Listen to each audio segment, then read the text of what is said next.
আচ্ছা, তাহলে এর আগে আমরা জেনেছিলাম বাংলা ভাষার ইতিহাস সম্পর্কে। বাংলা ভাষা এসেছে কোথা থেকে?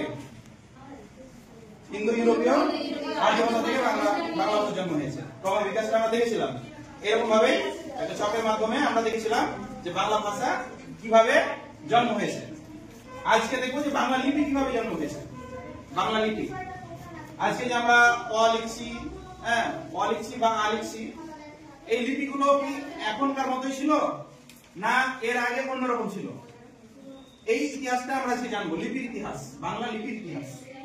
তাহলে এটা একটা বেসিক ছক মাত্র, আর অনেক ডিটেইলস আছে এই ছকের মধ্যে, আর অনেক ডিটেইলস আছে। শুধু মানে সাধারণ একটা ধারণা পাওয়ার জন্য আমরা এই ছকটা বোর্ডে এঁকেছি। তো অনেক লিপি আছে।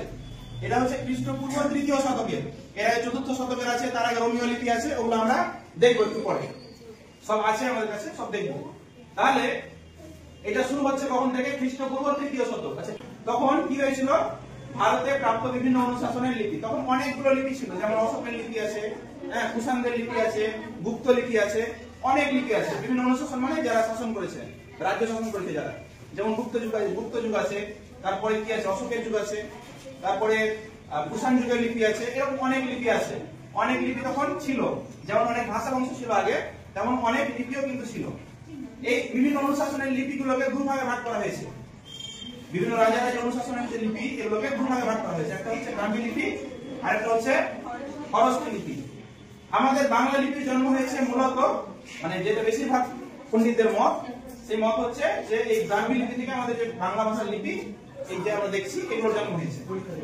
ব্রাহ্মী লিপির আবার দুটো ভাগ, একটা হয়েছে দক্ষিণ ভারতীয় লিপি, এগুলোর অনেক ভাগ আছে, আমরা দরকার নেই।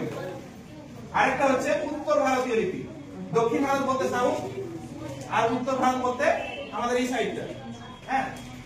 এই উত্তর ভারতীয় লিপিগুলোর আবার অনেকগুলো ভাগ আছে, তার মধ্যে একটা ভাগ হচ্ছে গুপ্ত লিপি। এই গুপ্ত লিপিকে আবার দুটো ভাগ করা হয়েছে, একটা হচ্ছে পূর্বী, একটা হচ্ছে পশ্চিমা। আমরা ভাষার ইতিহাসের সময় দেখছিলাম পূর্বী আর পশ্চিমা ছিল, তাই না? তো পূর্বী থেকে কি হয়েছে? বাংলা ভাষা জন্ম হয়েছে। যেমন এখানেও এই পূর্বী থেকেই দুটো ধারা আবার বেরিয়েছে, একটা হচ্ছে পূর্ব উপধারা, আর একটা হচ্ছে পশ্চিমা ধারা। এই পশ্চিমা ধারার আরেকটা শাখা হচ্ছে সিন্ধু মাতৃক লিপি বা সিন্ধি লিপি বলা হয় এটাকে। সিন্ধি লিপি থেকে জন্ম হচ্ছে কুটিল লিপি, আর অনেক আছে। তবে এই যে কুটিল লিপি থেকে যে বাংলা লিপি জন্ম হয়েছে, এটা নিয়ে কিন্তু মতভেদ আছে।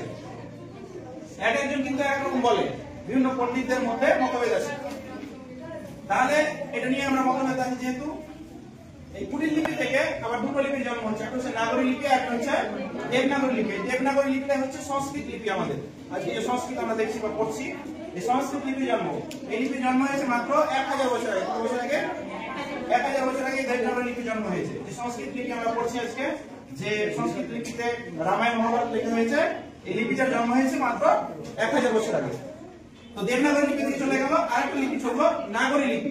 এই নাগরী লিপির আবার দুটো ভাগ, একটা হচ্ছে পশ্চিম ভারতীয় ধারা, আর একটা হচ্ছে পূর্ব ভারতীয় ধারা।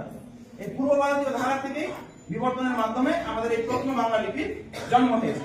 এবার শুধু বাংলা লিপির জন্ম হওয়ার পরেই যে বাংলা লিপি হয়ে গেছে এমনটা কিন্তু নয়। এই লিপিগুলো কিন্তু চেহারা অন্যরকম ছিল। এই যে অয়ের চেহারা বা এর চেহারা বাংলা হওয়ার পরেও অন্যরকম ছিল। কেমন ছিল আমরা এখন দেখবো। আমাদের জানতে ইচ্ছে করে যে আমাদের যে এখন বর্তমানে যে আমরা অ গুলো লিখছি, বা আমরা যে স্বরবর্ণ বা ব্যঞ্জন বর্ণ লিখছি, এগুলো আগে দেখতে কেমন ছিল জানতে ইচ্ছা হয়? তো জানতে ইচ্ছা হয়। তাহলে আমরা এখন দেখবো যে ওই লিপিগুলো দেখতে কেমন ছিল।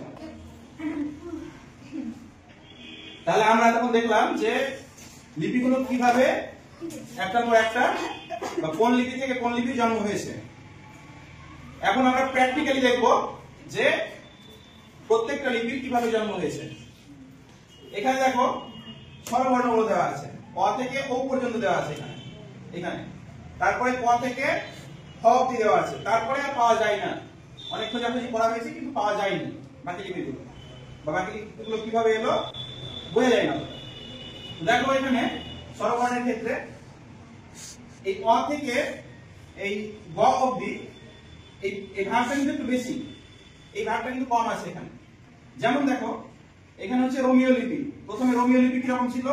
অটা দেখো রোমীয় লিপিতে এর মতো ছিল দেখতে।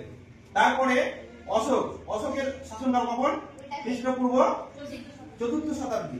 তো 4র্থ শতাব্দীতে অটা কিরকম রূপ ছিল দেখো, উল্টো কে টাইপের। তারপরে একটু ভাবে আস্তে আস্তে পরিবর্তন হচ্ছে, মানুষের যেভাবে বিবর্তন হয়েছে।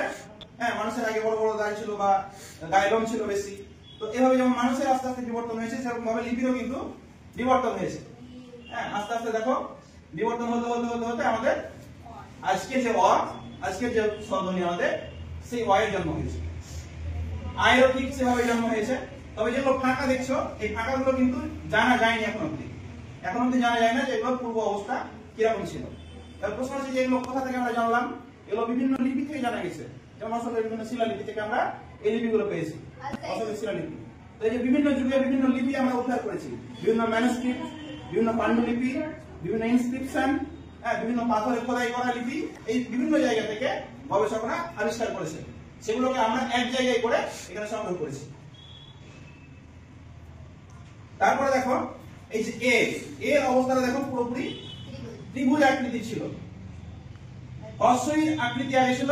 প্রথমে অশোকের যুগে একটা ফোঁটা ছিল, ফোঁটা হিসেবে হর্ষইকে ব্যবহার করা হতো। তারপরে আস্তে আস্তে বিবর্তন হতে হতে হতে আজকে যে হর্ষই রূপ পেয়েছে। তারপরে দেখো অশোকের পরে ব্রাহ্মী লিপির জন্ম। অশোকের যুগের পরে খ্রিস্টপূর্ব 3য় শতাব্দীতে কোন লিপির জন্ম হচ্ছে? ব্রাহ্মী লিপি। তারপরে কুষাণ কখন সময়কাল কখন? 1ম শতাব্দী, খ্রিস্টীয় 1ম শতাব্দী।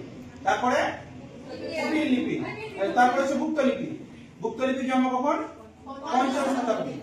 তারপরে কুটিল লিপির পরে হচ্ছে হরিউজির আবার দুটো ভাগ আছে, একটা হচ্ছে শুধু হরিউজি, আর একটা হচ্ছে সপ্তম শতাব্দীর অন্যান্য লিপি। এই যেটা হচ্ছে হরিউজি লিপি, এখানে দুটো ভাগ আছে দেখো, এটা হরিউজি আর এটা হচ্ছে অন্যান্য লিপি। তারপরে দশম থেকে দ্বাদশ শতাব্দীর মধ্যে অনেকগুলো বিবর্তন হয়েছে লিপির মধ্যে, সবগুলোকে এক জায়গায় দেখানো হয়েছে দেখো। এই যে আটা অনেকগুলো পরিবর্তন হয়েছে এই শতাব্দীর মধ্যে, অনেক পরিবর্তন হয়েছে। তারপরে আমরা চলে আসছি চর্যাপদ। আমাদের যে চর্যাপদ পাঠ্য আছে, এই চর্যাপদ আর শ্রীকৃষ্ণ কীর্তন, এই যে এই বাম দিকটা হচ্ছে চর্যাপদের লিপি। চর্যাপদে এরকম ভাবে লেখা হয়েছিল। এটা হচ্ছে প্রাচীন বাংলা। আমরা বাংলায় চলে এলাম এবার। এখানে এসে 10 বা 11 নম্বর ঘরে এসে আমরা বাংলায় চলে এসেছি।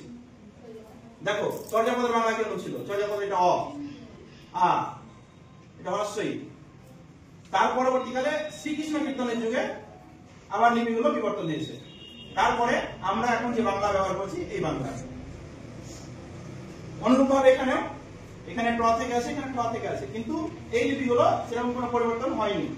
বা এতগুলো যে নিদর্শন আছে, যেমন কুষাণ যুগের ট কিরকম ছিল আমরা জানি না, বা গুপ্ত যুগের ড কিরকম ছিল আমরা জানি না। তাই এখানে মাত্র 7টা ঘর আছে, কিন্তু বাকি লিপিগুলো এগুলো বেশি পাওয়া যায়, বিভিন্ন অনুশাসনিক আমরা বেশি করে পেয়েছি। এই হচ্ছে লিপি, সবাইকে ভালোভাবে দেখে নাও।